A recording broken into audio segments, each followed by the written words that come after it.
আসসালামু আলাইকুম এভরিওয়ান, সবাই কেমন আছেন? ইতালির রোম সিটি থেকে আমি ইমরান চলে আসলাম আপনাদের সাথে আমার আরেকটা নতুন ভিডিওতে আপনাদেরকে স্বাগতম। তো আজকে আমি আপনাদের সাথে ইম্পর্টেন্ট একটা টপিক নিয়ে আলোচনা করব, যে টপিকটা নিয়ে অনেকেরই কিন্তু বয়ে কাজ করে। যে বিষয়টা নিয়ে সেটা হচ্ছে যে সার্বিয়ার জন্য বর্তমান সময়ে আপনার কোন ধরনের সার্টিফিকেটগুলো ভিসার জন্য জমা দিতে হবে ভিসা ক্যাটাগরি ডিতে।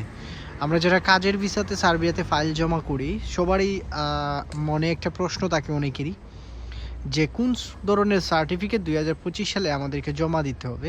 তো আমি আজকে এই ভিডিওতে আপনাদেরকে সার্টিফিকেটের যে বিষয়গুলো সেগুলো ক্লেরিফাই করব, আপনাদেরকে বুঝিয়ে বলবো যে আসলে কোন সার্টিফিকেট কখন জমা দিতে হয় এবং সার্টিফিকেটের জনিত যে সমস্যাগুলো আছে সেগুলো কিভাবে সলভ করবেন এবং সার্টিফিকেট অনলাইন না অফলাইন দিবেন বা কিভাবে দিলে আপনাদের জন্য সুবিধা হবে ভিসা পাইতে, কোনো ধরনের জটিলতা ফেস করতে হবে না, এই বিষয়গুলো নিয়ে আজকে আলোচনা করব।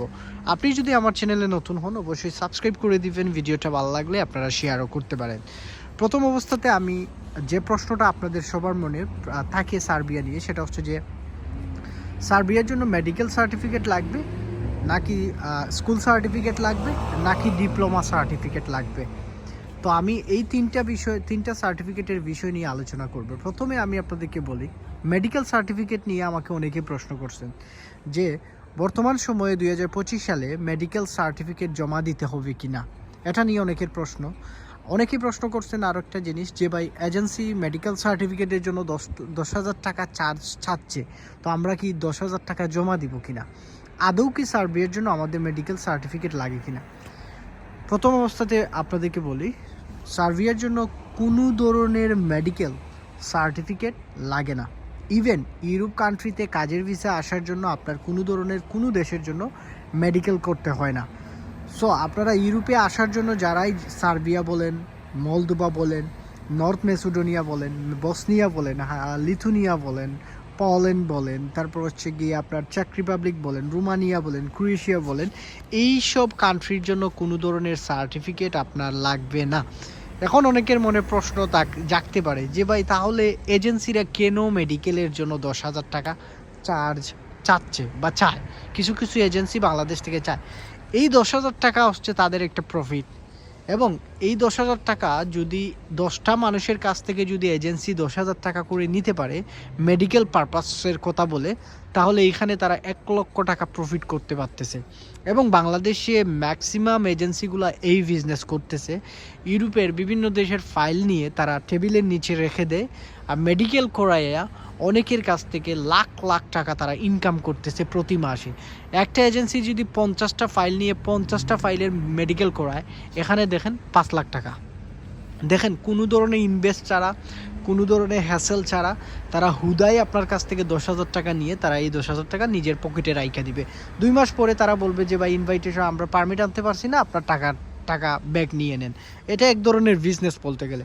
তো আমি আপনাদেরকে আমার এই ভিডিওর মাধ্যমে সচেতন করতেছি, ইউরোপে কাজের ভিসার জন্য যারা ফাইল জমা দিবেন, কোনো এজেন্সি যদি আপনার কাছে মেডিকেলের জন্য টাকা খুঁজে মেডিকেল করাবে বলে, আপনারা এদেরকে বয়কট করবেন, এদের কাছে ফাইল দিবেন না, কারণ এরা 2 নাম্বারই করবে আপনাদের সাথে। কারণ এদের প্রথমেই তারা 2 নাম্বারই করে 10,000 টাকা নিচ্ছে। তো এদের কাছে ফাইল দিয়ে আপনি কোনো বিচার আশা করতে পারেন না। 2 নম্বরে যে সার্টিফিকেটের কথা বলবো সেটা হচ্ছে যে স্কুল সার্টিফিকেট, এটা লাগবে কিনা। সার্বিয়ার জন্য আপনার শিক্ষাগত যোগ্যতার সার্টিফিকেট যদি থাকে এটা আপনার লাগবে, এবং এটা জমা দিলেও আপনার হবে। এটার ক্ষেত্রে কোনো ধরনের জটিলতা নাই, আপনারা চাইলে এটা জমা দিতে পারেন এবং এটা ম্যান্ডেটরি হিসাবে জমা দিতে হবে। এই স্কুল সার্টিফিকেটটা কোন ক্লাসের হবে, ক্লাস 8 পাস সার্টিফিকেট হলেও চলবে, ইন্টারমিডিয়েট হলে চলবে, এবং আপনার যদি এসএসসি সার্টিফিকেট হয় সেটাও চলবে। এখন অনেকের মনে প্রশ্ন থাকতে পারে, এই সার্টিফিকেটগুলোতে আমার কি রেজাল্ট খুব ভালো দরকার লাগবে, এই সার্টিফিকেটটা জমা দিলে কি রেজাল্টের খুব মানে প্রাধান্য দিবে।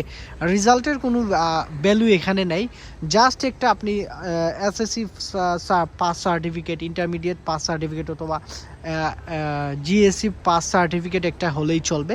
এখানে আপনার কোনো ধরনের আপনি এ প্লাস পাইলেন কোন ইয়েতে, কি পাইলেন এটা দেখার বিষয় না, জাস্ট আপনার একটা সার্টিফিকেট হলেই চলবে।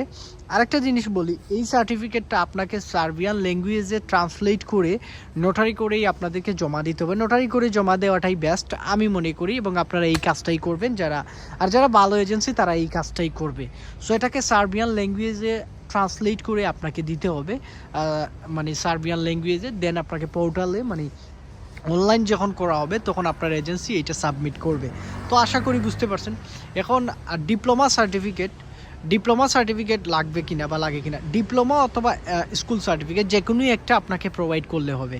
এখন যাদের ডিপ্লোমা আছে তারা ডিপ্লোমা সার্টিফিকেট জমা দিতে পারেন, যাদের স্কুল সার্টিফিকেট আছে তারা স্কুল সার্টিফিকেট জমা দিবেন, সেই ক্ষেত্রে কোনো ধরনের বাধা বিপত্তি আসবে না। এখন ডিপ্লোমারও সেই একই রকম, আপনার সিজিপিএ যেটা হোক না কেন আপনার জাস্ট একটা ডিপ্লোমা সার্টিফিকেট হলেই হবে, এবং সেটাও ঠিক একইভাবে আপনাকে সার্বিয়ান ল্যাঙ্গুয়েজে ট্রান্সলেট মানে এটাকে করে দেন আপনাকে সাবমিট করতে হবে, যেরকমটা আপনি স্কুল সার্টিফিকেটটা করবেন। তো আশা করি বুঝতে পারছেন। এখন আসেন আরেকটা মোস্ট ইম্পর্টেন্ট যে বিষয়গুলা, যে আমার সার্টিফিকেটের সাথে আমার পাসপোর্টের মিল নাই, নামের মিল নাই, বয়সের মিল নাই, মানে সব জায়গাতে ঝামেলা ভাই। এখন কি করণীয়?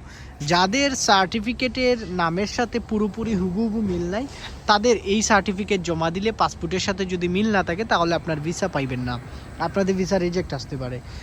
আবার তারপরে হচ্ছে গিয়ে যাদের বয়সে সমস্যা, যেমন কারো যদি 1 বছরের গ্যাপ থাকে, আবার পাসপোর্টে 1 বছর বেশি থাকে, তখন আপনাকে এটাকে নোটারি করতে হবে। আপনার এই সার্টিফিকেটটা নোটারি করে, অর্থাৎ একজন উকিলের মাধ্যমে এটাকে অ্যাটাস্টেশন মানে সিল সিগনেচার দিয়ে দেন এটাকে আপনি সাবমিট করতে হবে, যে এটার বয়সের এটা করতে হবে। এখন আপনার যদি 5 বছরের বয়সের সমস্যা থাকে, আপনার পাসপোর্টে 5 বছর বেশি, আপনার সার্টিফিকেটে 5 বছর কম, তাহলে এই সার্টিফিকেট গ্রহণযোগ্য হবে না। তারপর এসে ভাইয়া আমার সার্টিফিকেটে মায়ের নামে ভুল, একটা অক্ষরের সমস্যা আছে, আবার একটা অক্ষরে বেশ মানে একটা অক্ষরের একটা অমিল আছে আমার সার্টিফিকেট এবং পাসপোর্টের সাথে, আমি এই সার্টিফিকেটগুলো জমা দিতে পারবো কিনা। আপনাদের যাদের অক্ষরের সমস্যা, আপনাদের নামের অথবা বাবা মায়ের নামের যদি অক্ষরের কোনো ধরনের সমস্যা হয়, জটিলতা হয়, অথবা বয়সের 1 মাসে 2 মাসের ব্যবধান থাকে, এই সার্টিফিকেটগুলো আপনারা অনায়াসে সাবমিট করতে পারবেন, এবং এই সার্টিফিকেটের জন্য আপনাদের কোনো ধরনের হবে না। অর্থাৎ যদি বিশেষ জটিলতা না থাকে, অর্থাৎ বেশি যদি প্রবলেম না থাকে আপনার সার্টিফিকেটে, তাহলে আপনি এই ধরনের সার্টিফিকেট আপনি সাবমিট করতে পারবেন, কোনো ধরনের সমস্যা না। তো আশা করি এই জিনিসগুলো আপনারা বুঝতে পারছেন। আবারও বলবো, যারা নতুন আছেন অবশ্যই আপনারা আমার চ্যানেলটা সাবস্ক্রাইব করে রাখবেন। ইউরোপের এইসব খুঁটিনাটি বিষয় নিয়ে আমি আপনাদের সাথে আলোচনা করি, সবসময় চেষ্টা করি আপনাদেরকে লাইভের মাধ্যমে এবং আমার ভিডিওর মাধ্যমে মানুষের মনের ভিতরে যে ইউরোপ কান্ট্রিগুলো নিয়ে প্রশ্ন থাকে, এই প্রশ্নগুলো নিয়েই কিন্তু এই যে আজকে সার্টিফিকেট যিনি, এই সার্টিফিকেট নিয়ে অনেকের মনে অনেক প্রশ্ন। এখন আরেক কিছু ভাইদের আছে যে ভাই আমার তো না আছে ডিপ্লোমা সার্টিফিকেট, না আছে স্কুল সার্টিফিকেট, কোনো ধরনের সার্টিফিকেট আমার নাই, তাহলে কি ভাই আমি সার্বিয়াতে যাইতে পারবো না? আমার তো খুব ড্রিম বা আমার খুব ইচ্ছে ভাই আমি সার্বিয়াতে যাব। যাদের এই ধরনের কিছুই নাই, ডিপ্লোমা নাই, স্কুল সার্টিফিকেট নাই, তাদের জন্য একটা গুড সলিউশন হচ্ছে আপনারা যে কোনো একটা অনলাইন অথবা অফলাইন যে কোনো একটা সার্টিফিকেট আপনারা বানিয়ে, ডিপ্লোমা সার্টিফিকেট অথবা স্কুল সার্টিফিকেট আপনারা বানিয়ে দিতে পারেন। ডিপ্লোমা সার্টিফিকেটগুলো ইজিলি বানাইতে পারবেন, টাকা দিয়ে বানানো যায়, সেগুলো বানিয়ে আপনারা সাবমিট করতে পারবেন।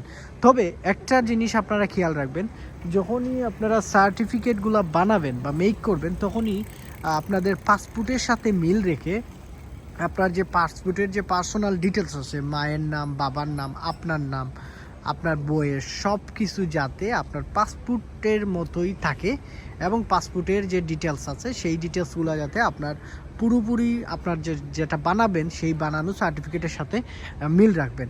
অনেক বায়ারদের আমি দেখছি যারা সার্টিফিকেট বানাইছেন তাদের নামে করে ফেলছেন ভুল, তাদের বয়সে করে ফেলছেন বল, অর্থাৎ পাসপোর্টের সাথে আপনারা যাদেরকে দিয়ে এই সার্টিফিকেটগুলো বানাবেন তাদের কাছে আপনাদের পাসপোর্টের স্ক্যান কপি দিয়ে দিবেন, দিয়ে বলবেন যে ভাই আমার যে মা বাবা এবং আমার বয়স যেরকম আছে পাসপোর্টে এইরকম একটা মানে ডিপ্লোমা সার্টিফিকেট আমার দরকার।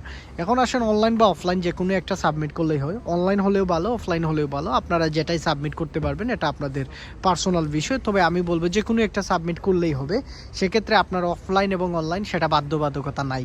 তো আশা করি এই জিনিসটা বুঝতে পারছেন। তো এই ছিল আপনাদের সার্টিফিকেট নিয়ে আপনাদের সকল ধরনের প্রশ্ন। পরবর্তীতে সার্বিয়া অথবা অন্য কোন ইউরোপ কান্ট্রিগুলোর কোন দেশ নিয়ে ভিডিও দেখতে চান সেটা আমার কমেন্ট বক্সে কমেন্ট করে রাখবেন। ইনশাল্লাহ আমি চেষ্টা করব আপনাদের কমেন্ট অনুযায়ী আমি আরেকটা ভিডিও মেক করার জন্য। তো সবাই ভালো থাকবেন। ইতালির রুম সিটি থেকে আমি ইমরান ছিলাম আজকে আপনাদের সাথে। আসসালামু আলাইকুম, আল্লাহ হাফেজ।